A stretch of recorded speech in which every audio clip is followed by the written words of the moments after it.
আজকে থেকে 1450 বছর আগে নবী মুহাম্মদ সাল্লাল্লাহু আলাইহি ওয়াসাল্লাম একদিন মসজিদে বসেছিলেন। এমত অবস্থায় একজন আগন্তুক মসজিদে প্রবেশ করলেন, যার শরীরে ধবধবে সাদা পোশাক ছিল এবং যার চুলগুলো প্রচন্ড রকম কালো ছিল।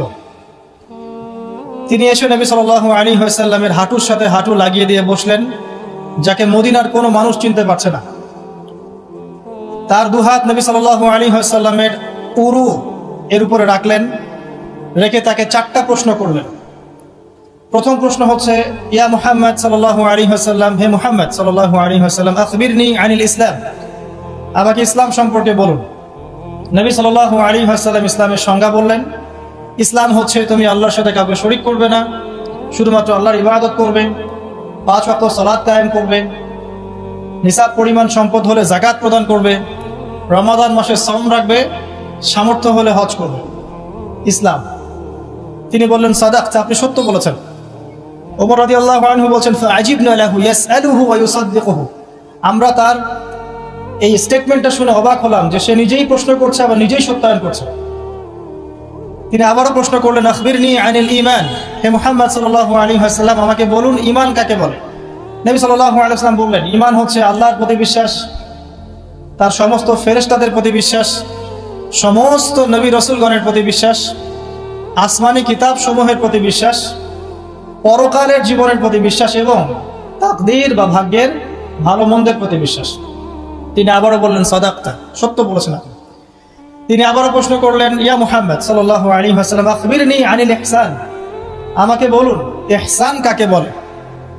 নবী সাল্লাল্লাহু আলাইহি ওয়াসাল্লাম বলছেন, আল ইহসান, ইহসান হচ্ছে আন তা'বুদাল্লাহা কাআন্নাকা তারা, ইহসান হচ্ছে তুমি এমন ভাবে আল্লাহর ইবাদত করবে যেন তুমি আল্লাহকে দেখতে পাচ্ছো। ওয়া ইল্লাম তাকুন তারাহু ফাইন্নাহু ইয়ারাক, যদি তুমি তাকে দেখতে না পারো জেনে রাখবে আল্লাহ তোমাকে দেখছেন। ইহসান মানে একনিষ্ঠতা, আল্লাহ কনসিয়াসনেস, যেটার সাথে তাকওয়া জড়িত আছে। আর তাকওয়াই হচ্ছে আল্লাহর কাছে সম্মানের একমাত্র মানদণ্ড। ইন্না আকরামাকুম ইনদাল্লাহি আতকাকুম। চতুর্থবার সেই ব্যক্তি আগন্তুক, উজ্জ্বল সাদা জামা, কোকড়ানো না, কালো চুল, কুচকুচে কালো চুল। তিনি আবারও জিজ্ঞাসা করছেন, ইয়া মুহাম্মদ আখবিরনি আনিস সাআহ, আমাকে কিয়ামত সম্পর্কে বলুন, কিয়ামত কবে হবে। কি বললেন? কিয়ামত কবে হবে। তাহলে কিয়ামত সম্পর্কে সচেতনতা এটা দ্বীনের একটা অংশ, যেহেতু এখানে দ্বীনের বেসিক প্রশ্নগুলো করা হচ্ছে। এখানে নবী সাল্লাল্লাহু আলাইহি ওয়াসাল্লাম বলছেন, মাল মাসউলু আনহা বিআ'লামা মিনাস সাইল, এই বিষয়ে প্রশ্নকারী এবং উত্তরদাতা উভয়ের জ্ঞানী সমান। প্রশ্নকারীর চেয়ে উত্তরদাতা বেশি জানে না, মানে এক্স্যাক্টলি কোন ডেটে, কোন সালে, কখন কিয়ামত হবে কেউ বলতে পারে না। কে পারবে? এবারে প্রশ্নকারী থেমে যাচ্ছেন না, তিনি আবারও প্রশ্ন করছেন, ফাখবিরনি আন আমারাতিহা, তাহলে আমাকে কিয়ামতের কিছু সাইন্স এবং নিদর্শন বলুন। কিয়ামত কবে হবে এক্স্যাক্টলি আমরা বলতে পারছি না, কিন্তু আমাকে কিছু নিদর্শন বলে দিন। নবী মুহাম্মদ সাল্লাল্লাহু আলাইহি ওয়াসাল্লাম এবার 2টো নিদর্শন বলছেন, মাত্র 2টো। লক্ষণীয় বিষয় হচ্ছে যে নবী সাল্লাল্লাহু আলাইহি ওয়াসাল্লাম সারা জীবনে কিয়ামতের শত শত নিদর্শন বলেছেন, তিনি এই হাদিসে মাত্র 2টো বলেই শেষ করে দিলেন। 2টোর মধ্যে একটা হচ্ছে, ওয়ান তারাল হুফাতাল উরাতাল আলাতা রিয়াশাই ইয়াতাতাওয়ালুনা ফিল বুনিয়ান ওয়া আন তালিদা লামাতু রাব্বাতুহা। এই 2টা। এক, যখন তুমি দেখবে দাসী তার মনিবকে প্রসব করছে, দাসী তার মনিবকে জন্ম দিচ্ছে, কিয়ামতের জন্য অপেক্ষা করতে থাকো। এবং 2, যখন দেখবে রাখাল শ্রেণীর নগ্ন পায়ের, নগ্ন দেহের মানুষেরা উঁচু উঁচু অট্টালিকা নির্মাণের প্রতিযোগিতা করছে, ফান্তাজিরিস সাআহ, তখন কিয়ামতের অপেক্ষা করতে থাকো। লক্ষণীয় বিষয়, নবী সাল্লাল্লাহু আলাইহি ওয়াসাল্লাম সারা জীবন শত শত আলামত বলেছেন কিয়ামতের, কিন্তু এখানে মাত্র 2টো। এরপরে এই ব্যক্তি চলে গেলেন। ওমর রাদিয়াল্লাহু আনহু বলেন, ফালাবিসনা মালিয়ান, আমরা খুব নিশ্চুপ হয়ে বসে থাকলাম।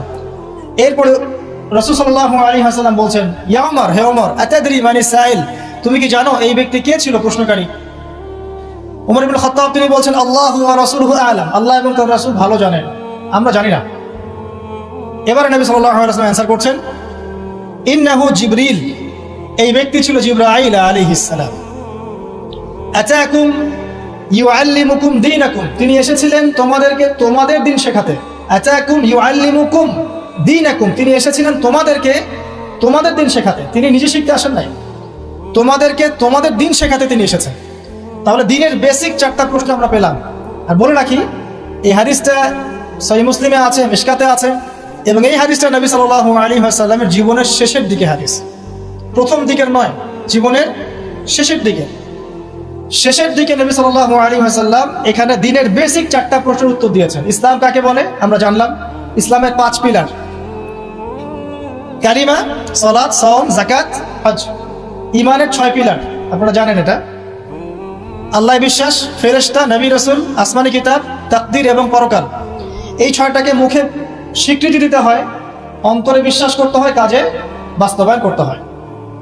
যারা মুরজিয়া তারা মনে করে, মুরজিয়া মানে শৈথিল্যবাদী, তারা মনে করে যে খালি মুখের স্বীকৃতি দিলেই যথেষ্ট, কাজের প্রয়োজন নাই, লা ইলাহা ইল্লাল্লাহ বলেছি এনাফ, আর কিছু লাগবে না। ওদের আকীদা হচ্ছে আমল করলেও হয়, না করলেও হয়, আর ঈমান বাড়েও না কমেও না। তাদের মতে একজন সাধারণ ব্যক্তির ঈমান আবু বকর সিদ্দিক রাদিয়াল্লাহু আনহুর ঈমান সেম, নাউযুবিল্লাহ। অপোজিশনে একটা দল আছে খাওয়ারেজ, যারা মনে করে যে কেউ কবিরা গুনাহ করলেই কাফের, কবিরা গুনাহ করলেই সে হত্যার যোগ্য, কাফের হয়ে যায়। এটাও একটা বাতিল আকীদা। মূল বিষয়টা হচ্ছে যে ঈমানের জন্য স্বীকৃতি এবং এই যে মনের বিশ্বাস, এটা হচ্ছে মূল শেকড়, আর আমল হচ্ছে ফুরু, মানে শাখা প্রশাখা। আমল ভালো হলে আপনার ঈমান বাড়তে থাকবে, পাপের কাজ করতে থাকলে ঈমান কমে যাবে।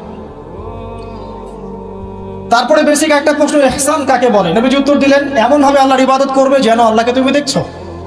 এই চেতনা নিয়ে যারা ইবাদত করতে পারে তারা ইহসানের মধ্যে আছে।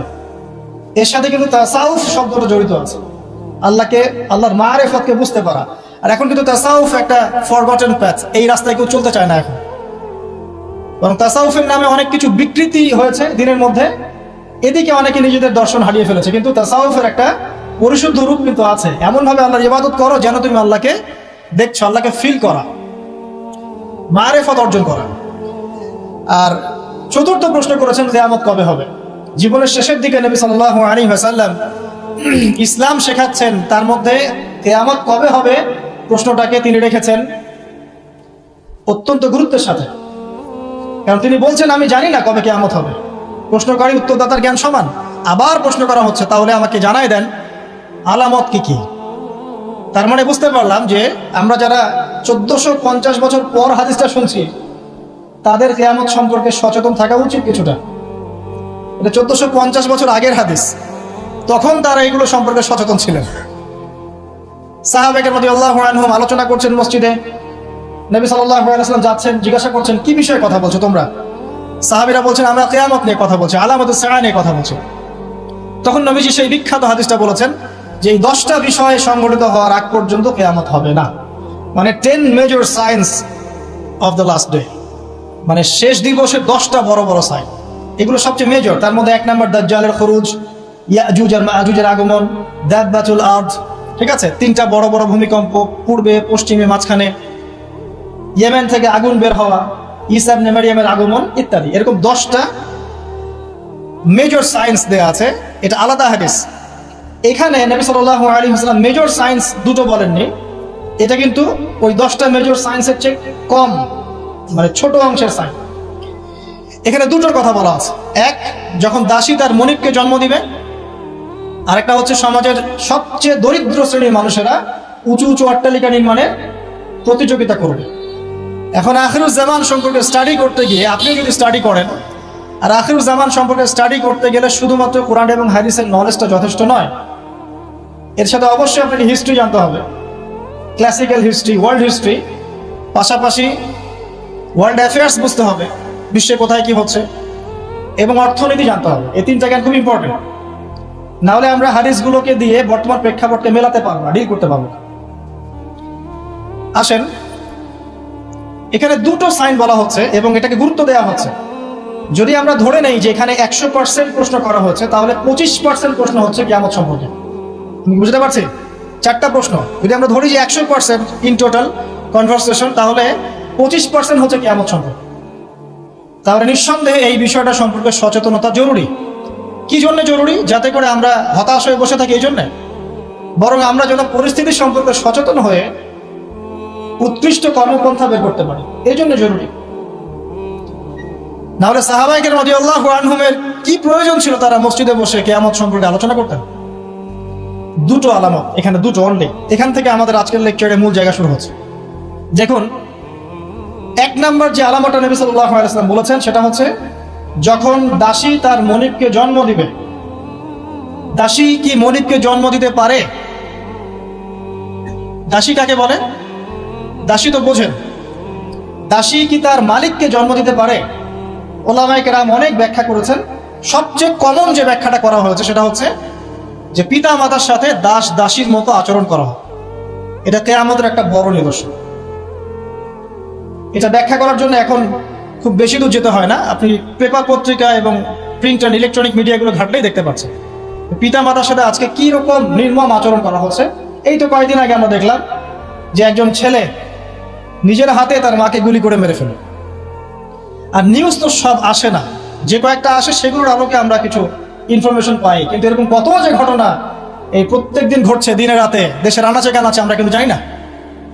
আমরা কয়েকটা ধর্ষণের খবর পাই, কিন্তু প্রত্যেক দিন যে কত মেয়ে ধর্ষিত হচ্ছে এগুলো খবর তো আমরা পাই না। তো পিতা মাতার সাথে দাস দাসীর মতো আচরণ করা হবে, এটা একটা ব্যাখ্যা। এখন দেখুন এই জামানায় এসে সম্পর্কের মূল্যগুলো যেন কমে গেছে। সম্পত্তির জন্য পিতা তার সন্তানকে বের করে দিচ্ছে, ত্যায্য করছে, আবার পুত্র পিতাকে হত্যা করছে, ছেলে মাকে হত্যা করছে, ভাই ভাইকে খুন করছে, বোন বোনে চুলাচুলি করছে, প্রতিবেশী মারামারি কাটাকাটি করছে, নিজের ভাই বোন যুদ্ধে লিপ্ত হচ্ছে সম্পত্তির জন্য। এবং এই প্রতিটা বিষয়ে আলামত কিয়ামতের আলামত। একটা উত্তর আগে দিয়ে রাখি, এখানে যে দুইটা আলামত বলা হয়েছে এর সাথে ওই 10টা আলামত ব্যতীত, কিয়ামতের ওই যে 10টা বড় বড় আলামত, এগুলো ব্যতীত বাকি আলামতের বেশিরভাগই মিলে যায় এবং এটা চেইনের মতো মিলে যায়। এটা বোঝার জন্য আপনার ইন্টেলেকচুয়াল একটা নলেজ দরকার। ইনশাআল্লাহ আল্লাহ পাক সেটা আপনাকে দান করবেন ইনশাআল্লাহ, যদি আপনি ওপেন মাইন্ডেড হন, সংকীর্ণ মন না হন। দেখুন, সামাজিক মূল্যবোধটা ভেঙে গেছে, আত্মীয়তার সম্পর্কগুলো এখন আগের মতো নাই। ইভেন প্রতিবেশী কে সেটা খোঁজ নেওয়ার প্রয়োজনে মানুষ মনে করেন। সামান্য রিজনে আমরা একে অপরকে খুন করতে দ্বিধা করছি না, ছিনতাই করতে, চুরি করতে, ডাকাতি করতে। মানে সামাজিক সম্পর্ক যেগুলো ছিল একটা হৃদ্যতা ভালোবাসার বন্ধন, এটা কিন্তু আর নাই। খুব ভালো করে খেয়াল করে দেখেন, সামাজিক হৃদ্যতার বন্ধনটা আগের মতো নাই। এমনকি যারা দিন বোঝে, দিন ইসলাম বোঝে, তাদের মধ্যেও সম্পর্কগুলো দেখেন, তাদের ভিতরেও সম্পর্কের দৈন্যতা আছে। মুখে যতই ঐক্যের কথা বলুক না কেন, ভিতরে দেখবেন হিংসা, বিদ্বেষ, গীবত, তহমত, সমালোচনার অসুস্থ সংস্কৃতি লালন করছে। সম্পর্কের সেই আগের হৃদ্যতা, মাধুর্যগুলো এখন আর পাওয়া যায় না। এখানে বোঝানো হচ্ছে দাসী তার মনিবকে জন্ম দিবে, স্পেশালি পিতা মাতার সাথে দাস দাসীর মতো আচরণ করা হবে। কত বড় বড় ডিগ্রিধারী মানুষের বাবা মা এখন বৃদ্ধাশ্রমে আছেন আপনি জানেন না? আমি জানি না। কেমব্রিজ, অক্সফোর্ড, হার্ভার্ড থেকে পড়ে এসেছে, এসে পিতা মাতাকে বৃদ্ধাশ্রমে গেছে। যে পিতার হাত ধরে সে হাঁটা শিখেছে, শেষ বয়সে ওই পিতার লাঠি সে হতে পারে না। যে মা প্রসব বেদনা সহ্য করে তাকে জন্ম দিয়েছে, সেই মায়ের বুকে গুলি চালাতে এখন সন্তানের হাত কাঁপছে না। কিয়ামতের আর কোন নিদর্শনের জন্য আমরা অপেক্ষা করে বসে আছি? যাক, ওদিকে গেলে অনেক লম্বা হয়ে যাবে। এবার আসেন, যদি দ্বিতীয় অর্থ নেই, আরেকটা অর্থ দেওয়া হয়েছে, এটা ইন্টারপ্রিটেশন, ব্যাখ্যা, যে দাসী তার মনিবকে জন্ম দিবে মানে হচ্ছে সমাজের সত্য মিথ্যা, ন্যায় অন্যায়, ভালো মন্দের মানদণ্ডটা উল্টে যাবে। এবং এই ব্যাখ্যাটা আমার কাছে খুব পছন্দনীয় ব্যাখ্যা। আর দাসী মনিবকে জন্ম দিবে মানে উল্টা জিনিস হচ্ছে না এখানে। তার মানে সমাজের যে ন্যায় অন্যায়ের মানদণ্ড আছে, হক বাতিলের মানদণ্ড, এটা উল্টে যাবে। এবং এই হক বাতিলের মানদণ্ড প্রতিটা ক্ষেত্র থেকে উঠে গেছে। আপনাকে দেখাচ্ছি, মনে করেন আমরা ছোটবেলা থেকে 25-30 বছর পর্যন্ত পড়াশোনা করি। এখন জ্ঞান অর্জনের মানদণ্ড কি হবে? আল্লাহর সন্তুষ্টি অর্জন করা, আল্লাহর দিনকে শেখা, সেই দিন পালন করা, এর প্রচার করা, এর প্রতিষ্ঠা করা। ম্যাক্সিমাম আমাদের মধ্যে এখন পড়াশোনা করছে দুনিয়ার জন্য, অনলি ফর একটা চাকরি, একটা ব্যবসা, একটা ক্যারিয়ার, এতটুকু, একটা সার্টিফিকেট। তাহলে পড়াশোনার ক্ষেত্রে আপনার মানদণ্ড উল্টে গেছে। সত্য গ্রহণ করার ক্ষেত্রে আমরা মানদণ্ড কি রাখবো? যে আল্লাহ এবং তার রাসূল যা বলেছেন এটা সত্য, এর বাইরে সত্যের কোনো উৎস নাই। এখন আমাদের সত্য মিথ্যা গ্রহণের মানদণ্ড এমন, পশ্চিমারা যা বলবে ওটাই সত্য, ওটা কোরআন সুন্নাহর সাথে মিলুক চাই না মিলুক। পশ্চিমার মনে করেন যত তন্ত্রমন্ত্র আছে, যত তন্ত্রমন্ত্র, পলিটিক্যাল তন্ত্র বলেন, ইকোনমিক তন্ত্র বলেন, সামাজিক তন্ত্র বলেন, হ্যাঁ, এক একটা নাম নিয়ে বললে বুঝতে পারতেন। ফ্যামিলিস্ট রেভলিউশন, কমিউনিজম, আপনার এই যে সোকল ডেমোক্রেসি আর কি, সোকল যেটা যেটা সত্যিকার অর্থে না, সোকল্ড একটা সেকুলারিজম, এটা আসলে সেকুলারিজম না, সোকল্ড সেকুলারিজম। প্রতিটা মতবাদ পশ্চিম থেকে এখানে এসেছে এবং এগুলোকে দিয়ে আমরা কোরআন হাদিসকে এখন যাচাই করা শুরু করেছি। কোরআন হাদিসকে দিয়ে এগুলোকে যাচাই করবো এটা না, এগুলোকে দিয়ে কোরআন সুন্নাহকে যাচাই করে আমরা সত্য মিথ্যা গ্রহণ করছি। তাহলে দর্শন নেয়ার ক্ষেত্রেও কিন্তু আমরা সত্য মিথ্যার মানদণ্ড উল্টে দিয়েছি। দাসী মনিককে জন্ম দিয়েছে এখানে, তাই না? দিন প্রচার ক্ষেত্রে, দিনের ক্ষেত্রে মুসলিম যারা আছে, আমরা আমাদের মধ্যে মানদণ্ড থাকবে এমন যে আমরা উদারপন্থী হব, আমরা দিন নিজেরা পালন করব, সহজ করে দিব, মানুষ পালন করবে, দিনের দাওয়াতি কাজ হবে, প্রসার হবে, ঐক্যবদ্ধ প্ল্যাটফর্ম থাকবে। দেখবেন সব উল্টে গেছে, ব্যক্তি জীবন থেকেই দিন বিদায় নিচ্ছে। বাইরে খালি দেখবেন হয়তো আমার এখানে লেবাস, যে দাড়ি টুপি আছে, ভিতরে গিয়ে দেখবেন যে আসলে আমার ব্যক্তি জীবনে, অর্থনৈতিক জীবনে, সামাজিক জীবনে ইসলাম নাই, পারিবারিক জীবনে নাই। তো মানদণ্ড উঠে যাচ্ছে। দেখবেন ঐক্যের মানদণ্ডের জায়গায় বিভক্তির মানদণ্ড নিয়েছি। তারপরে অর্থনৈতিক জীবনে যান, এখানে দেখেন মানদণ্ড দেখেন, মানুষ এখন হালাল হারামের জাররা পরিমাণ পরোয়া করে না। অল্প কিছু মানুষ বাদ দিয়ে এই সব কিছুর বাইরে কিছু মানুষ আছে যারা একটু ব্যাকডেটেড, সেকেলে, যারা একটু মৌলবাদী টাইপের, এরা একটু অন্যভাবে চিন্তা করে। আর ম্যাক্সিমামই হালাল হারামের কোনো বাছ বিচার নাই, সমানে সুদ খাচ্ছে আর ঘুষ খাচ্ছে, দুর্নীতি করছে, টাকা আত্মসাৎ করছে, মানুষের সম্পদ লুট করে খাচ্ছে, জমি লুট করে খাচ্ছে। এটা যে একটা পাপ, এই বোধটুকু পর্যন্ত গায়েব হয়ে গেছে। আমানত নিয়ে একটা হাদিস পড়ছিলাম গতকাল রাতে, নবী সাল্লাল্লাহু আলাইহি ওয়াসাল্লাম বলছেন এমন যুগ আসবে যে আমানত এই কলিজা থেকে উঠিয়ে নেওয়া হবে, শুধু একটা নোক্তার মতো ফোঁটা বাকি থাকবে। তারপরে আবার সে ব্যক্তি ঘুমাবে, আমানত উঠিয়ে নেওয়া হবে, থাকবে একটা ফুসকার মতো। ফুসকার ভিতরে যেমন পানি আর পুষ ছাড়া কিছুই থাকে না, তেমনি আমানতের একটা খালি শেল থাকবে। মানুষ বলবে ওই লোক বড় আমানতদার, কিন্তু ওর মধ্যে জাররা পরিমাণ আমানতদারি থাকবে না। তো মানদণ্ড দেখেন, অর্থনৈতিক জীবনে আমাদের মানদণ্ড আর আগের মতো নাই। আমরা এখানে হালাল হারামের পরোয়া খুব কম মানুষই করি। যারা বলে যে সুদ খাওয়া হারাম, ঘুষ খাওয়া হারাম, দুর্নীতি করা হারাম, ইত্যাদি ইত্যাদি, উত্তর দেয় এগুলো ছাড়া আবার এই যুগে চলা যায়? সুদ না খেয়ে আবার এই যুগে চলা যায়? মানে মায়ের সাথে জিনা না করে এই যুগে চলা যায়? মেয়েদেরকে ধর্ষণ না করে এই যুগে চলা যায়? মানে 1 দিরহাম সুদ খেলে 36টা মেয়েকে ধর্ষণ করা হয়, বুখারী হাদিস আছে। আর আল্লাহ পাক কোরআনে কি বলছেন, যে কোরআন মাথায় তুলে আমরা রেখে দেই সুন্দর করে পরিষ্কার করে একদম আলমিরার উপরে, সেখানে আল্লাহ পাক বলছেন সুদ ছেড়ে দাও, যদি না ছাড়ো তাহলে আল্লাহ এবং তোর রাসূলের সাথে যুদ্ধের ঘোষণা শুনে নাও। তো মানুষ এখন বলছে আল্লাহ এবং তোর রাসূলের সাথে যুদ্ধ না করে থাকা যায়? এখন অর্থনৈতিক জীবনে সত্য মিথ্যার কোনো মানদণ্ড নাই। টাকা উপার্জনের ক্ষেত্রে আমরা হালাল হারামের জাররা পরিমাণ পরোয়া করছি না। দাড়ি টুপি রেখেও দেখবেন অনেক সময় আমরা এমন কিছু ব্যবসা শুরু করেছি যেখানে ধর্ম অনেক দূরের বিষয়। অনেকে ধরা পড়ছে এখন বিভিন্ন অভিযানে, প্রশাসনে দেখবেন দাড়ি টুপি পাগড়িওয়ালা। তো এরা কি ইসলাম বোঝে না? অন্যরা না হয় বোঝে না, এরাও কি ইসলাম বোঝে না? ধর্মকেও অনেক সময় ব্যবসা বানিয়েছি আমরা, ধর্মকেও অনেক সময় ব্যবসার হাতিয়ার বানিয়েছি আমরা। দেখবেন বহু এমন জায়গা আছে যেখানে ভণ্ডামি হচ্ছে, বেদাতি কাজকর্ম হচ্ছে, কুফরি হচ্ছে, শিরক হচ্ছে, মানুষ লক্ষ লক্ষ টাকা ঢালছে, গরু দিচ্ছে, ছাগল দিচ্ছে, কি করছে না করছে আপনারা আরো ভালো জানেন। তো হালাল হারামের কোনো পরোয়া আমরা ইকোনমিক লাইফে করছি না, আর পলিটিক্যাল লাইফে তো করার প্রশ্নই ওঠে না। আর এখানে এই বিশ্বে, বর্তমান বিশ্বে পলিটিক্স করতে হলে হালাল হারাম নির্ধারণ করবে পশ্চিমারা, ব্যাস, ফুল স্টপ। ওরা যেটা বলবে হালাল হালাল, ওরা যেটা বলবে হারাম হারাম, এর বাইরে কিচ্ছু নাই।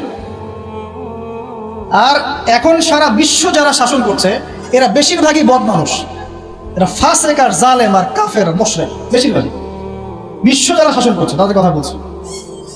যত বড় বড় বৈশ্বিক সংগঠনগুলো তৈরি করেছে এরা বেশিরভাগই বদ শ্রেণীর মানুষ। ভিতর থেকে ইন্টারনালি আমি বলবো দে আর জাস্ট লাইক বিস্ট, জানোয়ারের মতো। কোথায় কার মধ্যে যুদ্ধ বাঁধিয়ে দেওয়া যাবে, যুদ্ধ বাঁধিয়ে দিয়ে অস্ত্র বিক্রি করা যাবে, কোথায় ওই মনিটরি সিস্টেম দিয়ে মানুষ ঋণের ফাঁদে ফেলা যাবে, সুদের ফাঁদে ফেলে একটা দেশকে দখল করে ফেলা যাবে, কোথায় কোন শান্তিপূর্ণ একটা মুসলিম কান্ট্রির মধ্যে জঙ্গি ইস্যু তৈরি করা যাবে, জঙ্গি ইস্যু তৈরি করে ওখানকার মানুষদেরকে মেসাকার করা যাবে, সারাদিন এই কূটকৌশল চিন্তা করতে থাকে। বিশ্বের যত বড় বড় শয়তান আছে তারা ওই পশ্চিমা সভ্যতা থাকে এখন। আর ইবলিস তো অনেক আগে দায়িত্ব ছেড়ে দিয়েছে, জানেন? ইবলিস অনেক আগেই দায়িত্ব ছেড়ে দিয়েছে।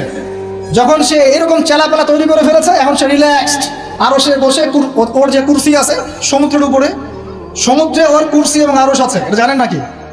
হয়তো জানেন না। সমুদ্রের উপরে ইবলিসের কুরসি আছে, আরশ আছে। ওটা কুরসি না, সম্ভবত আরশই বলা হয়। ইবলিসের সিংহাসন আর কি সমুদ্রের উপরে আছে, এটা হাদিসে এসেছে। ও ওখানে রিল্যাক্সে বসে থাকে এখন, কারণ তার কাজ তো মানুষই করছে এখন, ওর দরকার নাই তো। এমন এমন ওয়েপেন্স তৈরি করেছে যেটা পৃথিবীতে একবার পড়লেই মানব জাতি ধ্বংস হয়ে যাবে। একটা নিউক্লিয়ার ওয়ার যদি হয় বিশ্বে, তাহলে দেখবেন বিশ্বের প্রায় 500 থেকে 600 কোটি মানুষ না খেয়ে মারা যাবে। এটা ওদেরই রিপোর্ট। এটা লাগিয়ে দেওয়ার জন্য তারা উস্কাচ্ছে, একবার ইউক্রেনকে উস্কায় রাশিয়ার এগেনস্টে, একবার তাইওয়ানকে উস্কাচ্ছে চায়নার এগেনস্টে, একবার একে একবার ওকে। মানে পৃথিবীটাকে আর সুশৃঙ্খল রাখার কোনো উদ্দেশ্য নিয়ে তোদের নাই। আর মুসলিমদেরকে তো মানে এদেরকে তো ডিল করার কোনো প্রশ্নই ওঠে না। মানে মুসলিম যেখানে সেখানেই ডমিনেট কর। তো যারা এই জায়গায় আছে, সত্য মিথ্যা ন্যায় অন্যায় চূড়ান্ত মানদণ্ড যে আল্লাহর ওহী, এটা ওদেরকে কে বুঝাবে? সারাদিন আপনি এটা বলতে বলতে মাথা ঠোকরাতে মারাও যদি যান, তারা কি মেনে নিবে? সত্য মিথ্যা ন্যায় অন্যায় হক বাতিলের চূড়ান্ত মানদণ্ড হচ্ছে আল্লাহর ওহী, মানবে? ওই সভ্যতাকে আমরা ফলো করি এবং ওদের সব কিছু অনুকরণ করছে। দাসী তার মনিবকে অনেক আগেই জন্ম দিয়েছে, ন্যায়ের মানদণ্ড উল্টে গেছে এখন। আর বেশি বলতে যাচ্ছি না, আরেকটা ব্যাখ্যা আছে যে সত্যি সত্যি দাসী মনিবকে জন্ম দিতে পারে, সত্যি সত্যি দাসী মনিবকে জন্ম দিতে পারে, যেটা এই 2020 সালে না আসলে, 22 সালে না আসলে আমরা বুঝতে পারতাম না। কিভাবে জন্ম দিতে পারে দেখাচ্ছে। নারী পুরুষের ফ্রি মিক্সিং চলছে সবখানে, যেখানে যাবেন সেখানে নারী পুরুষের ফ্রি মিক্সিং। যত ফ্রি মিক্সিং হয়েছে তত জেনা বেড়েছে, তত বেপরদামি বেড়েছে, তত বেশি রেপ হয়েছে, ধর্ষণ বাড়ছে। এর সাথে আছে পর্নোগ্রাফি, যেটা মানুষকে ভিতর থেকে পশু বানিয়ে দিয়েছে। বাসের মধ্যে একটা মেয়ে যাচ্ছে, 4-5 জন ধরে রেপ করে রেখে দিল। অটোতে একটা মেয়ে যাচ্ছে, একটা বাচ্চা মেয়ে রেপ করে রেখে দিল। এমনকি এমন নিউজ পাওয়া যাচ্ছে পশু পাখির সাথে মানুষ জেনা লিপ্ত হচ্ছে, একটা ছেলে আর একটা ছেলের সাথে জেনা লিপ্ত হচ্ছে, নাউজুবিল্লাহ। এবং কোনো কোনো ক্ষেত্রে এরকম 2-1টা ঘটনা মাদ্রাসাতেও ঘটছে। মানে পর্নোগ্রাফি দিয়ে সবাইকে পশু বানিয়ে দেওয়া হচ্ছে।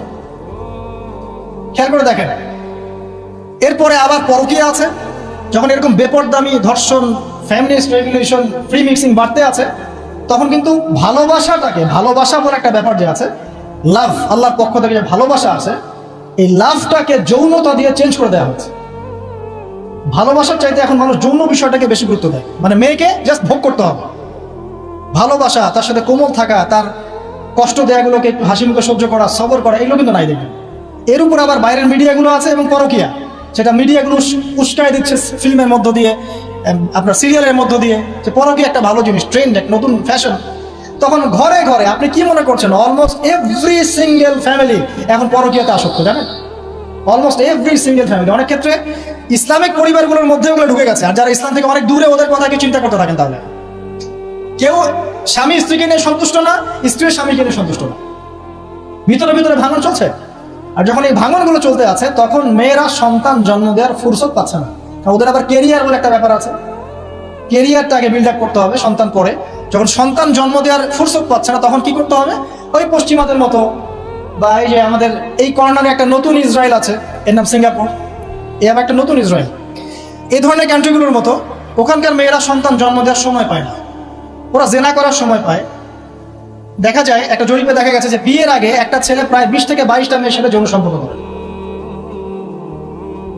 এটা নাউজুবিল্লাহ বলছেন, বাট আমি আরেকটা হাদিস পড়েছি রিসেন্টলি, যেখানে নবী সাল্লাল্লাহু আলাইহি ওয়াসাল্লাম বলছেন আখিরুজ জামানে একটা ছেলের পিছনে এমন একটা সময় আসবে, যেটা এখন আসেনি আলহামদুলিল্লাহ, এমন একটা সময় আসবে যে একটা ছেলের পিছনে 30-40 জন মেয়ে ঘোরাঘুরি করবে শুধু যৌন সম্পর্কের জন্য। এই সময়টা ওরা পার করে এসেছে পশ্চিমবঙ্গ। আচ্ছা, তো যেহেতু সন্তান জন্ম দেওয়ার ফুরসত নাই, ক্যারিয়ার আছে, জেনা ওপেন, জেনা চাইলেই মানুষ করতে পারে, বিয়ে করার প্রয়োজন হয় না, মদ ওপেন, জেনা ওপেন, পতিতালয় ওপেন, সবই ওপেন। এসব কিছু ওপেন করে দিয়ে আমরা কি করি? আমরা অপরাধ দমনের চেষ্টা করি। কি চমৎকার সাইকোলজি আমাদের, বাহবা দিতেই হয়। সব ওপেন, ওদের ওখানে ওপেন। তো ওখানে আর মেয়েরা চাকরি বাকরি এসবের দিকে ফোকাস করতে করতে সন্তান জন্ম দেওয়ার সময় নেই। কি করতে হবে? দরিদ্র যে কান্ট্রিগুলো আছে, যেমন ওই যে ইন্দোনেশিয়া, শ্রীলঙ্কা, কোনো ক্ষেত্রে আরও যে আপনার ওই যে আফ্রিকার কিছু কান্ট্রি, নাইজেরিয়া, যে ঘানা, যে মালি, এই টাইপের যে কান্ট্রিগুলো আছে, দরিদ্র, একদম দরিদ্র কান্ট্রি, এদের থেকে মেয়েদেরকে হায়ার করে। কিসের বিনিময়ে? যে তোমাকে ডলার দেওয়া হবে। ডলার কি জিনিস সেটা তো বোঝেন, এটা অস্ত্র, সারা বিশ্বকে শাসন করে। আমি ছাপাবো, আমার প্রেস আছে, আমার সিনেট আছে, আমরা ছাপাবো, আর আমরা হচ্ছি ওয়ার্ল্ডের সুপার পাওয়ার, আমরা চাইলে ছাপাতে পারি, আমাদেরকে বলার কেউ নাই। ছাপাবো, ওইটা দিয়ে আমি তেল কিনবো, তাহলে এটাও আমার, ওইটাও আমার। এখন তেল যে কিনছি, ওকে আমি সেই ডলারগুলো দিচ্ছি, সে ওই ডলারগুলো নিয়ে মনে করছে আমি অনেক ধনী হয়ে গেলাম। হ্যাঁ, এবং সে ধনী হচ্ছেও, কারণ এটা চলছে সারা ওয়ার্ল্ডে। সে তার প্রযুক্তিগত উন্নয়ন, বস্তুবাদী উন্নয়ন করতে থাকলো, ভোগবিলাসে ব্যস্ত থাকলো। এরপর আবার সে ওই টাকা দিয়ে আমার কাছে অস্ত্র কিনছে। যে ডলার আমি তাকে দিলাম তেলের বিনিময়ে, এবার সেই ডলার দিয়ে সে আমার কাছ থেকে আবার অস্ত্র কিনছে। এবার আমি আবার অস্ত্রকে সেলও করলাম, তাহলে সবই আমার, আদতে আপনার কিছুই না। আর ওই অস্ত্র দিয়ে আপনি কি করছেন? ওই অস্ত্র দিয়ে আপনি মুসলিম কান্ট্রিদের মধ্যে গিয়ে মুসলিমদেরকে হত্যা করছেন। আর কোনো কোনো ক্ষেত্রে ইনোসেন্ট দুইটা কান্ট্রির মধ্যে লড়াই লাগিয়ে দিয়ে আমি অস্ত্র ব্যবসা করছি, কোটি কোটি টাকা, কোটি কোটি ডলার। এই হলো চরিত্র। আমি কখনো বলি নাই যে ওরা ইয়াজুজ আর মাজুজ, আমি শুধু এতটুকু বলেছি যে ওদের মধ্যে ইয়াজুজ আর মাজুজের চরিত্র আছে, সারা দুনিয়া ফাসাদ সৃষ্টি করে পারবে। মূল পয়েন্টে আসেন, ওইসব দরিদ্র কান্ট্রি থেকে মেয়েদেরকে নিয়ে ডলারের বিনিময়ে মেয়েদের গর্ভটা ভাড়া নেওয়া হচ্ছে। 9 মাস এখানে স্পার্ম ইনজেক্ট করা হবে এবং এর ফলে একটা বেবি হবে, এবং এই বেবিকে অনেক ভালো কিছু খাওয়াতে হবে। এই জন্য 9 মাস তাকে খুব ভালো পানি, ভালো খাবার দেওয়া হয়। এরপর যখন মেয়েটা গর্ভ হালাস করে, বাচ্চাকে রেখে সে তার কাজ শেষে চলে গেল, ডলারের বিনিময়ে তার গর্ভ ভাড়া নেওয়া হচ্ছে। এবার এই যে বাচ্চাটা জন্ম নিল, এই বাচ্চাটা কার? দাসীর না মনিবের? বলেন। মনিবের। কার কার এটা? মনিবের। এই যে দাসী মনিবকে জন্ম দিয়ে চলে গেল, এই ব্যাখ্যা আমরা আজকে থেকে 5-10 বছর আগেও বুঝতে পারতাম না। তার মানে কোরআন এবং সুন্নাহ কি কিয়ামত পর্যন্ত থাকবে না? একটা সাইনকে কেন্দ্র করে অনেকগুলো বিষয় বলা সম্ভব হলো। তাই বলছি, এই দুটোর সাথে কিয়ামতের ছোট ছোট আলামতগুলো সবগুলোই মোটামুটি কানেক্টেড। 2 নম্বরে আসেন, নবী সাল্লাল্লাহু আলাইহি ওয়াসাল্লাম বললেন, ওয়া আন তারাল হুফাতাল আওরাতাল আলাতা রিয়াশা ইয়াতাতাওয়ালুনা ফিল বুনিয়ান। যখন তুমি দেখবে, একটা বিশেষণ বলেছেন, সমাজের সবচেয়ে নিম্ন শ্রেণীর রাখাল শ্রেণীর, খালি পায়ের, খালি গায়ের, মানে নগ্ন দেহ, নগ্ন পা রাখাল শ্রেণীর মানুষ, তারা উঁচু উঁচু অট্টালিকা নির্মাণের প্রতিযোগিতা করবে। বিষয়টা কি স্বাভাবিক? এটাও তো ওইটার মতোই, যে মানদণ্ড উল্টে গেল, দাসী মনিবকে জন্ম দিল, এটাও তো মানদণ্ড উল্টেই মনে হচ্ছে।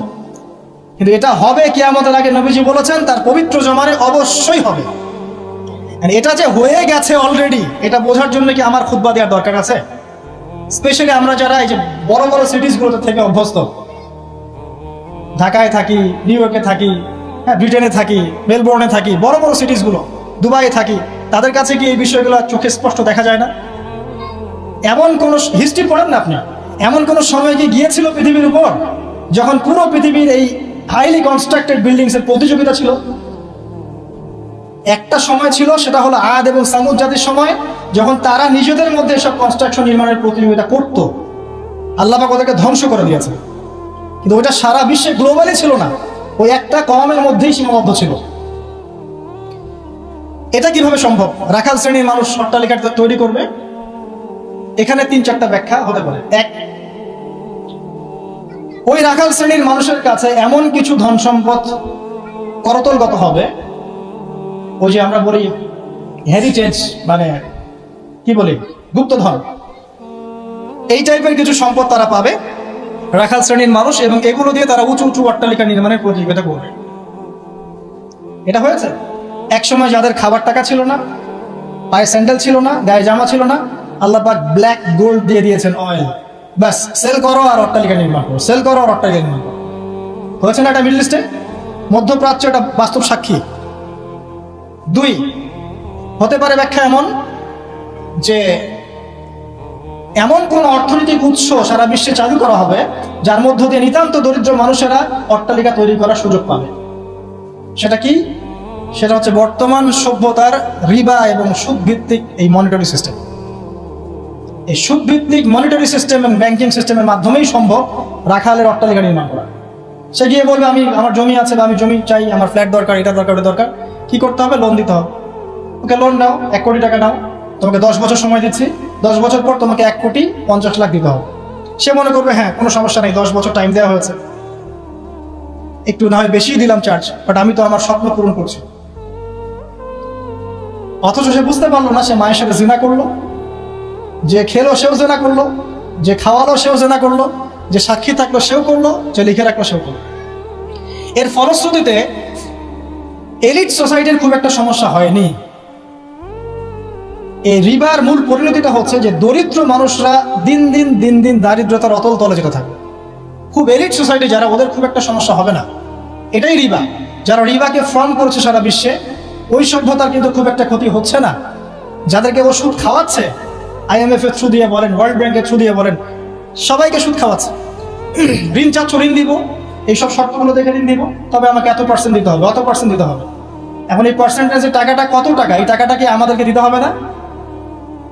অতএব এখানে সুদ আমরা খাচ্ছি, খেতে হচ্ছে। সারা ওয়ার্ল্ড এভাবে চলছে। এখন আপনি কি ওয়ার্ল্ডের বাইরে যেতে পারবেন? পারবেন না। সারা বিশ্বে এভাবে এই সুদভিত্তিক মনিটারি সিস্টেমের মধ্য দিয়ে দরিদ্র শ্রেণীর মানুষকে উঁচু উঁচু অট্টালিকা নির্মাণের সুযোগ করে দেওয়া হয়েছে। সংক্ষেপে বললাম। আরেকটা ব্যাখ্যা হতে পারে, এবং আমার কাছে এই ব্যাখ্যাটা খুব ভালো লাগে, সেটা হলো দুর্নীতি এবং করাপশনের মধ্য দিয়ে কালো টাকা অর্জন করে সেই টাকা দিয়ে দরিদ্র রাখাল শ্রেণীর মানুষ উঁচু উঁচু অট্টালিকা নির্মাণ করবে। এটার জাজল্যমান প্রমাণ এখনকার যত মুসলিম কান্ট্রি আছে, সবগুলো মুসলিম কান্ট্রি করাপশনের মধ্য দিয়ে, কালো টাকার মধ্য দিয়ে, জুলুমের মধ্য দিয়ে, মানুষের টাকা আত্মসাতের মধ্য দিয়ে, সরকারি মাল আত্মসাতের মধ্য দিয়ে কোটি কোটি টাকার মালিক হয়েছে কালো টাকা সব। এবং এটা একটা বড় অংশ পাচারও করা হয়ে গেছে। তো 3টা ব্যাখ্যা মিলাতে পারবেন আপনি কিভাবে একজন রাখাল শ্রেণীর মানুষ উঁচু উঁচু অট্টালিকা নির্মাণ করতে পারে।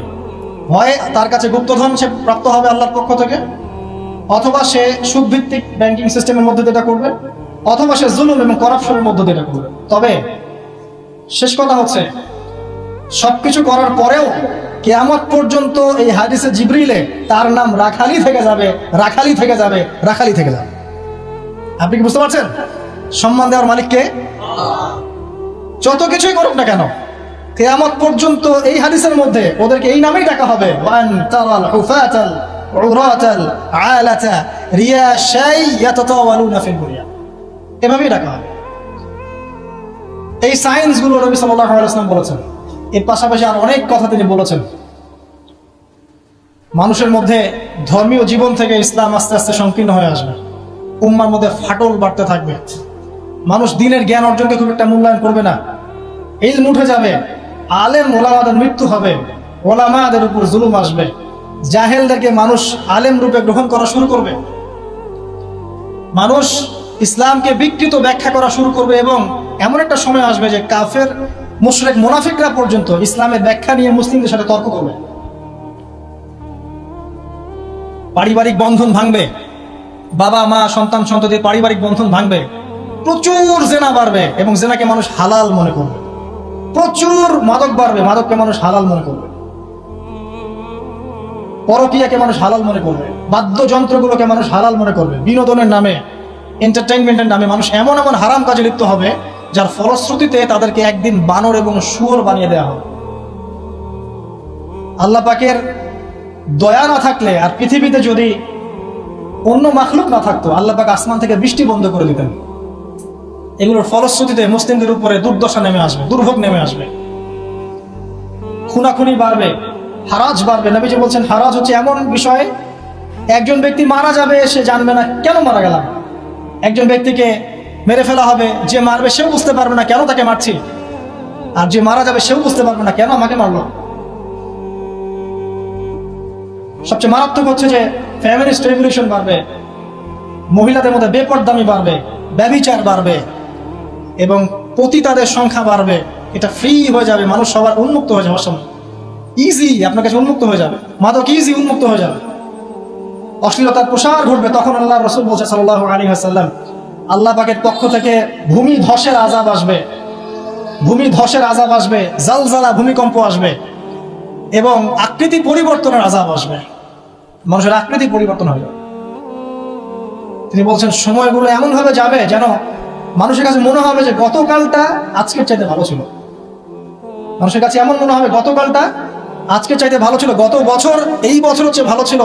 মানুষের কাছে মনে হবে যে হায় আমি যদি কবরবাসী হতাম, কবরের পাশ দিয়ে হেঁটে যাবে আর বলবে হায় আমি যদি জীবিত না থেকে কবরবাসী হতাম।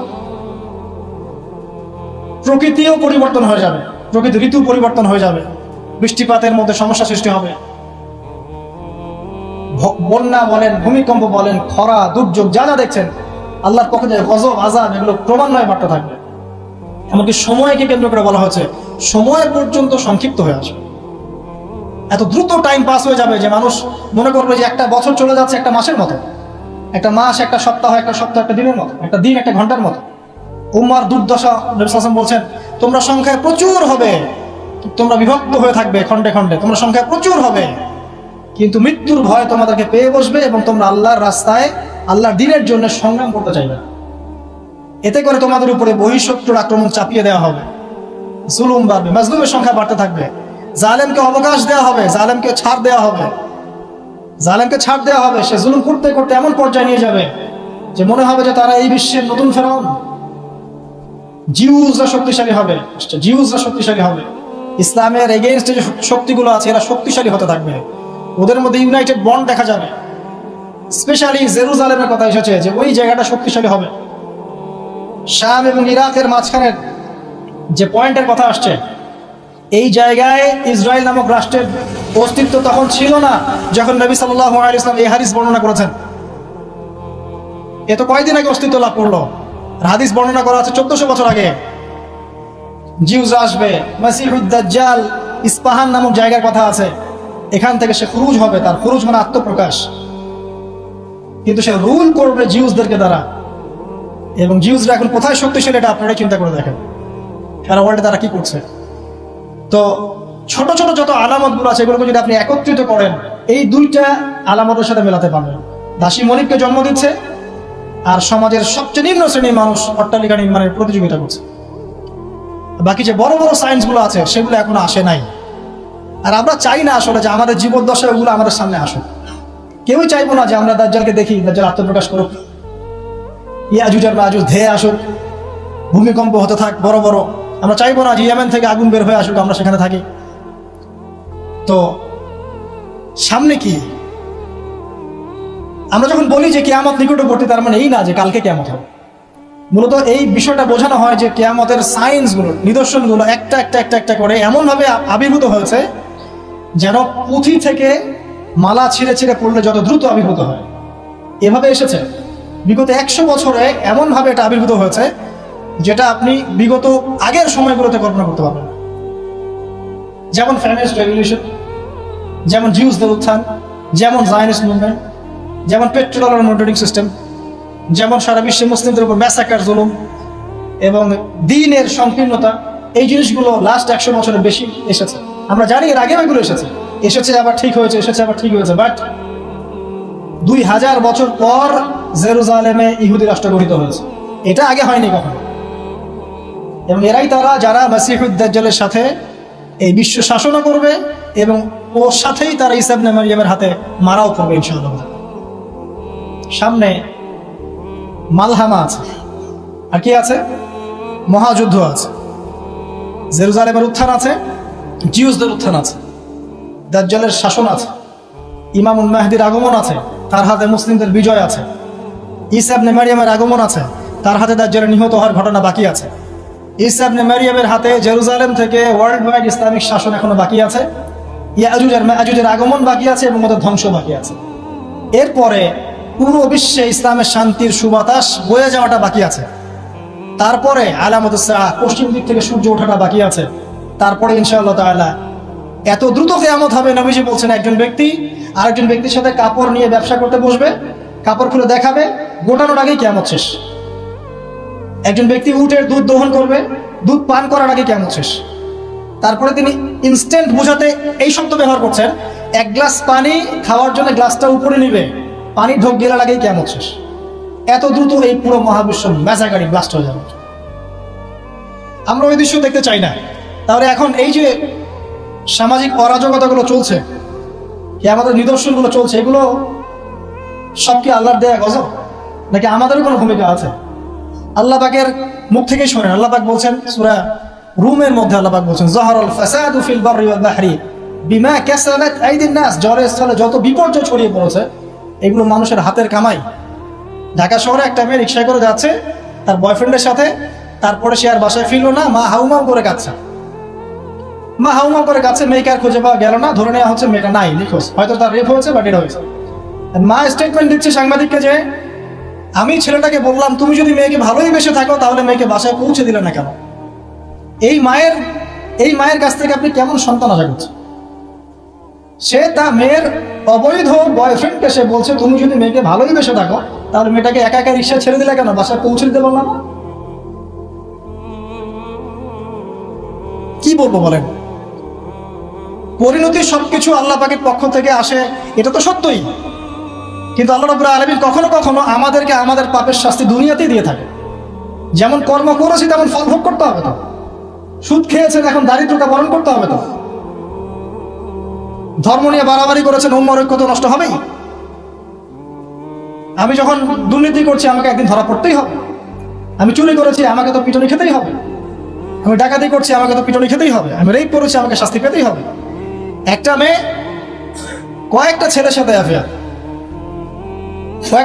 অ্যাফেয়ার, কয়েকজন মিলে প্ল্যান করলো যে তাকে শিক্ষা দিবে, তাকে সারপ্রাইজ দেওয়ার কথা বলে একজন বয়ফ্রেন্ড তাকে ডেকে নিল, নির্মম ভাবে তাকে হত্যা করলো। 3 জন মিলে লাশ ফেলে চলে গেছে। 3 জন মিলে করেছে না একাই করেছে সেটা প্রশাসন খুঁজে বের করবেন। আমরা অনলাইনে দেখছি যে মেয়েটা ডেড, এবং সেটা রংপুর এরিয়ার ঘটনা, ঢাকা শহরের কথা না। রংপুর তো অনেক দূরের জায়গা, ওটাকে আমরা গ্রামই মনে করি নাকি ঢাকার হিসাবে। দেখেন কর্মের ফল নয় কি এগুলো? মদ খাচ্ছেন, দেদারছে, তাহলে আপনাকে তো সারা জীবন একটা ব্যাধি ভোগ করতেই হবে। আপনি তো ক্যান্সার হবেই, আপনার বড় বড় রোগ তো হবেই। আল্লাহর দিনকে বাদ দিয়ে আপনি অনৈতিক দর্শনের চর্চা করছেন, আপনাকে তো ফল ভোগ করতেই হবে। আল্লাহ পাক এটাই বলছেন যাহারুল ফাসাদু ফিল বাররি ওয়াল বাহরি। জলের স্থলে যত বিপর্যয় এগুলোর বেশিরভাগই মানুষের হাতের কামাই।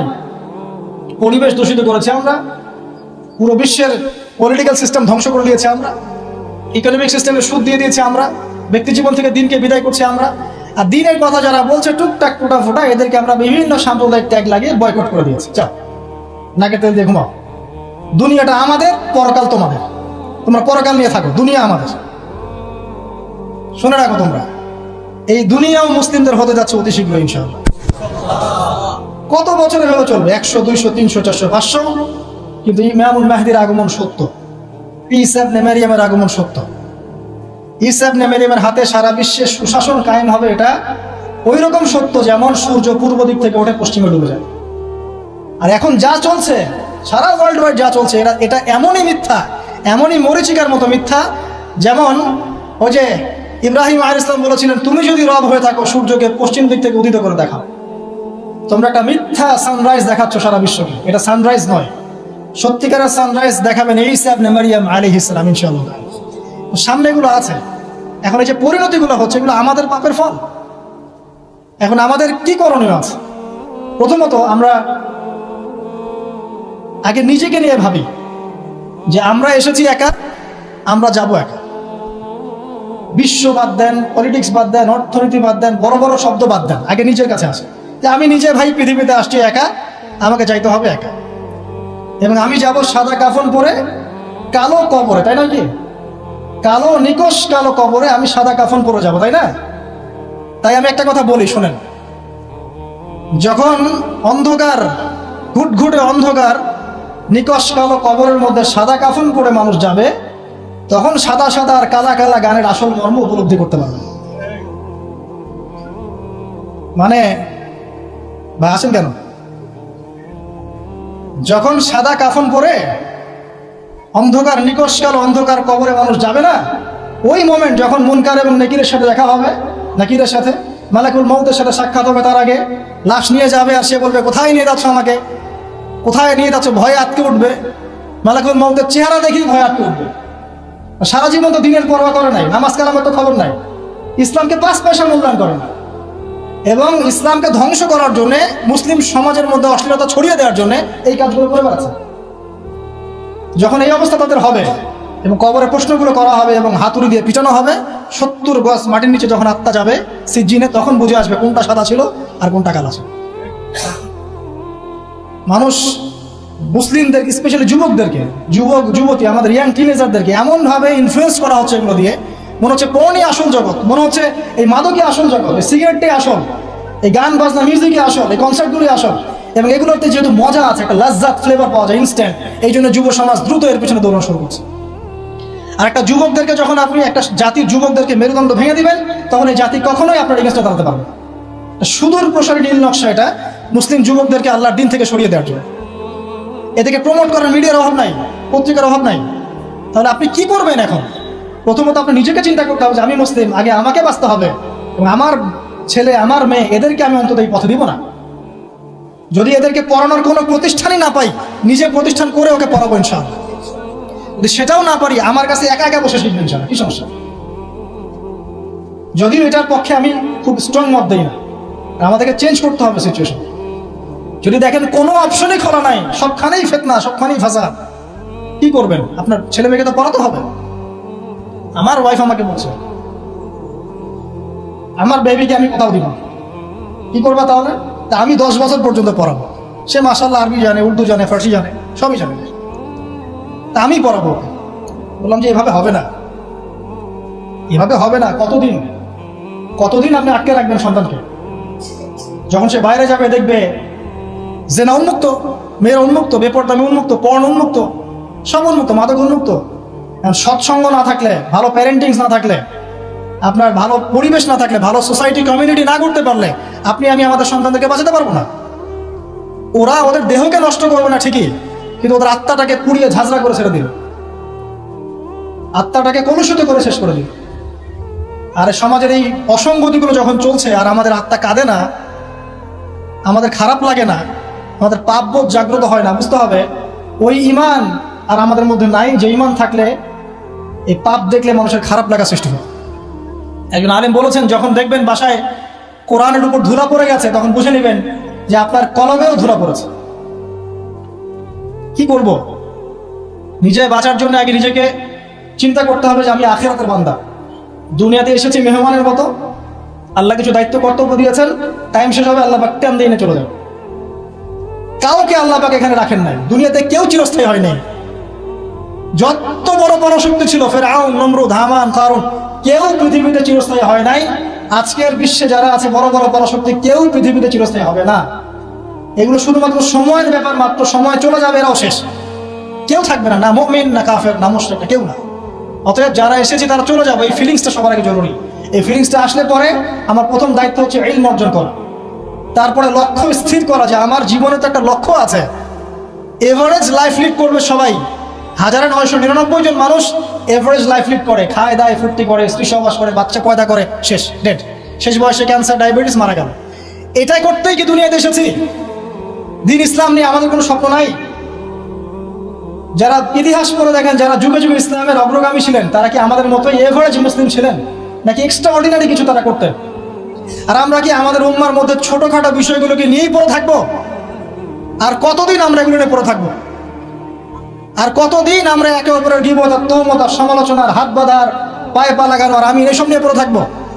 তাও শান্তি পান, তারপরে আমাদেরকে দিনের জন্য কিছু করতে দেন? যুব সমাজকে করতে দেন, যারা এখন করতে চায় আগ্রহী, ওদেরকে কোনো রাস্তা দেখান। লক্ষ্য স্থির করতে হবে এবং কনস্ট্রাকটিভ কাজ করতে হবে। আবেগের বশে হুটহাট কোনো কিছু আসবে, আবেগের বশে দিনের কাজ নেই। পরিবেশ পরিস্থিতি বুঝে কনস্ট্রাকটিভলি দিনের কাজ করতে হবে, গঠনমূলকভাবে, না শৈথিলতাবাদ আর না কোনো উগ্রপন্থা, না কোনো চরমপন্থা। মাঝামাঝি জায়গায় থেকে হক বাতিলের পার্থক্য বুঝে, পরিবেশ, সমাজ, দেশ, বিশ্বের পরিস্থিতি উপলব্ধি করে যখন যে ইনিশিয়েটিভ নেওয়া প্রয়োজন, সেভাবে কনস্ট্রাকটিভলি উম্মাকে এগিয়ে নিতে হবে। তার প্রথম শুরুটাই হবে জ্ঞান অর্জন দিয়ে। জ্ঞান অর্জন নাই, কিচ্ছু নাই। তারপর হচ্ছে আমল দিয়ে। জ্ঞান আছে, এবার আমল করতে হবে। যারা আমল করে না, প্র্যাকটিসিং মুসলিম না, এদের দ্বারা আল্লাহর উম্মার খেদমত নেবেন না। তাহলে বড় বড় কথা বলতে হবে না, আমল করে দেখাতে হবে। ইকোনমিক লাইফে হালাল হারাম বেঁচে চলতে হবে। পারিবারিক লাইফে নিজের স্ত্রী সন্তানদেরকে ইসলামিক এনভায়রনমেন্টে রাখতে হবে, পরিবেশ তৈরি করতে হবে। আমি যদি আমার পরিবারের মধ্যে দিনকে প্রতিষ্ঠা করতে না পারি, তাহলে কিভাবে আমি আমার উম্মার মধ্যে দিনকে নিয়ে চিন্তা করব? প্রতিষ্ঠা করবো। হ্যাঁ, এটা হতে পারে। ইব্রাহিম আলাইহিস ইসলামের বাবা ইসলাম কবুল করেন না, এটা হতে পারে। নূহ আলাইহিস ইসলামের সন্তান ইসলাম কবুল করেন, এমনটা হতে পারে। কিন্তু এগুলো রেয়ার ঘটনা। আর exceptional anything is not an example, একটা কথা আছে যে এক্সেপশনাল কোনো কিছু একটা কনস্ট্যান্ট ফিক্স এক্সাম্পল হতে পারে। এগুলো ব্যতিক্রম ধর্মী কথা, এটাও হতে পারে। কিন্তু আমাদের ইসলামিক প্যারেন্টিং আনতে হবে পরিবারের মধ্যে। আমাদের আগামী প্রজন্মকে নিয়ে স্বপ্ন দেখা শিখতে হবে। আগামী প্রজন্মকে কিভাবে মানুষ করব, কি পড়াবো, ওদেরকে কি খাওয়াবো, কোন এনভায়রনমেন্টে বড় করবো। এমন ভাবে পরিস্থিতি পরিবর্তন হচ্ছে, খারাপের দিকে যাচ্ছে। কোনো কোনো ক্ষেত্রে আইন শৃঙ্খলা বাহিনীর যে সদস্যরা আছেন তারা হিমশিম খেয়ে দেন যে মানুষ এরকম পাপ করতে পারে। তাদের মাথার উপর দিয়ে যাচ্ছে যে মানুষ এইভাবে পাপ করতে পারে। একটা কথা আমি বলি, এখন এই যুগে মানুষ এমন এমন পাপ করছে, এমন এমন ক্রাইম করছে যা কোনো চোখ দেখে নাই, কোনো কান শোনে নাই, কোনো অন্তর কল্পনা করতে পারে না। আপনি প্র্যাকটিক্যালি দেখে নেন। এনভায়রনমেন্টটা চেঞ্জ করতে হলে আমাদেরকে পারিবারিকভাবেই চেঞ্জ করতে হবে, সোশ্যালি চেঞ্জ করতে হবে। কমিউনিটি দরকার, যারা ইসলামিক এই ফিলোসফিগুলো লালন করে তাদের মধ্যে একটা মিউচুয়াল বন্ধন দরকার।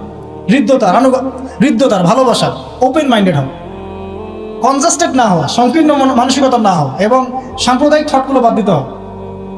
আমি একাই সঠিক, বাকি সব বাতিল। হ্যাঁ, আমি একাই ইসলামের মধ্যে আছে, বাকি সব খারেজি। মানে খারাজি, মানুষকে খারাজি বলতে বলতে বলতে নিজেই কখন খারাজি হয়ে গেছে তার ঠিক নেই। ও নিজে বাদ দিয়ে বাকি সবই খারাজি। মানে কোনো মিউচুয়াল আন্ডারস্ট্যান্ডিং নাই। যদি বাংলাদেশের কোনো মানুষ সব আলেমদেরকে একটা জায়গায় নিয়ে বসাতে পারে, বসে এক কাপ চা খাওয়াতে পারে, আমার মনে হয় এই কাজের ওসিলা আল্লাহ তাকে জান্নাত দিয়ে দিবেন ইনশাআল্লাহ। এটা এত কঠিন এবং এত বড় একটা কাজ যদি কেউ করতে পারেন, আপনাদের মধ্যে সব ওলামায়ে কেরামকে এক জায়গায় বসাবেন, বসে এক কাপ চা খাওয়ায় দেখানো, তারপরে দিনের কথা বলতে আসে, ঐক্যের কথা এবং আল্লাহ রাস্তায় অমুক তমুক পরে বলতে আসে। দেখেন এটা পারেন কিনা। তো স্বপ্ন দেখা শিখতে হবে পরবর্তী প্রজন্মকে নিয়ে, আমাদেরকে নিয়ে। আর লম্বা করছি না, ইকোনমিক লাইফটাকে হালাল হারামে মেনে চলতে হবে। যে যেখানে থাকবো, আমরা যদি গভর্নমেন্ট জব করি, বেসরকারি জব করি, বা কৃষিকাজের ক্ষেত্রে কাজ করি, বিজনেস করি, অনেস্টির পরিচয় দেওয়া দরকার। আগে একজন ভালো মানুষ হই, তারপরে ভালো মুসলিমের দিকে আসেন। আগে মানুষ তো হন, একজন ভালো মানুষ তো হই, একজন ভালো মানুষের মন লালন করি। এরপরে ইনশাআল্লাহ তাআলা দিনের যে জ্ঞান আপনি অর্জন করেছেন, আমল করেছেন, আপনি এখন পরিবার করেছেন, আলহামদুলিল্লাহ হালাল হারাম মেনে চলছেন, ইসলামের দাওয়াত আপনি প্রচার করতে শুরু করেন। এবং সেটা মধ্যম পন্থায়, উগ্র পন্থায় না, শৈথিলতাবাদ প্রদর্শন করেও না। পলিটিক্যালি যারা আছে তাদের সাথে কোনো কনফ্লিক্টে যাবেন না, মানে রাষ্ট্রবিরোধী কোনো বিদ্রোহের দিকে কখনো যাবেন না। এতে কোনো কল্যাণ দেখা যায় না। যারা এই কথাগুলো বলে শুনতে খুব চটকদার মনে হয়, কিন্তু বাস্তবতা এমন নয়। বরং এতে রাষ্ট্রের ক্ষতি, জাতির ক্ষতি, উম্মার ক্ষতি হবে। যতটুকু কাজ করার ফ্রি একটা অ্যাক্সেস আছে, এটাও দেখবেন কনজাস্টেড বন্ধ হয়ে পড়ে আছে। অতএব এইসব উদ্ভট ফিলোসফির দিকে যাওয়ার প্রয়োজন নাই। বরং যারাই থাক, উত্তম নসিহত করেন, ভালো নসিহত করেন, ভুল হলে সংশোধন করে দেন গঠনমূলকভাবে। এরপরেও যদি না কথা শুনে, আলহামদুলিল্লাহ ছেড়ে দেন। ফাযাক্কিরিনা মা আনতা মুযাক্কির লাস্তা আলাইহিম বিমুসাইতির। খালি উপদেশ দেন, আপনি উপদেশদাতা, আপনি তাদের প্রতি দারোগা নন। যার যার কর্মফল শেষে ভোগ করবে। আল্লাহ পাক বলছে, বলা নুযীকান্নাহুম মিনাল আযাবিল আদনা দুনা আযাবিল আকবার। যখন এরকম অন্যায়, অত্যাচার, পাপাচার চলতে থাকবে, আল্লাহ পাক বলছেন তখন আমার পক্ষ থেকে আমি বড় আযাবের আগে, পরকালের বড় শাস্তির আগে দুনিয়াতে ছোট ছোট আযাব পাঠাতে থাকবে। আল্লাহ তো বলেছেন পাঠাবেন, রিল্যাক্স থাকেন। ইনশাআল্লাহ তাআলা কনস্ট্রাকটিভলি এই কাজগুলো করতে পারলে আশা করা যায় একদিনের ফল পাওয়া কখনোই যাবে না। আমাদের নবীজি 23 বছর লেগেছে। আস্তে আস্তে ইনশাআল্লাহ তাআলা আমরা না হোক, আমাদের পরের জেনারেশন, তারা না হোক তারপরের জেনারেশন, তারা না হোক তারপরের জেনারেশন, একটা জেনারেশন আসবে পৃথিবীর বুকে, নিশ্চিত থাকেন, যারা ইনশাআল্লাহ আযজা ওয়া জাল এই দুনিয়া থেকে সমস্ত জুলুমের শেকড় উপড়ে ফেলে দিবে।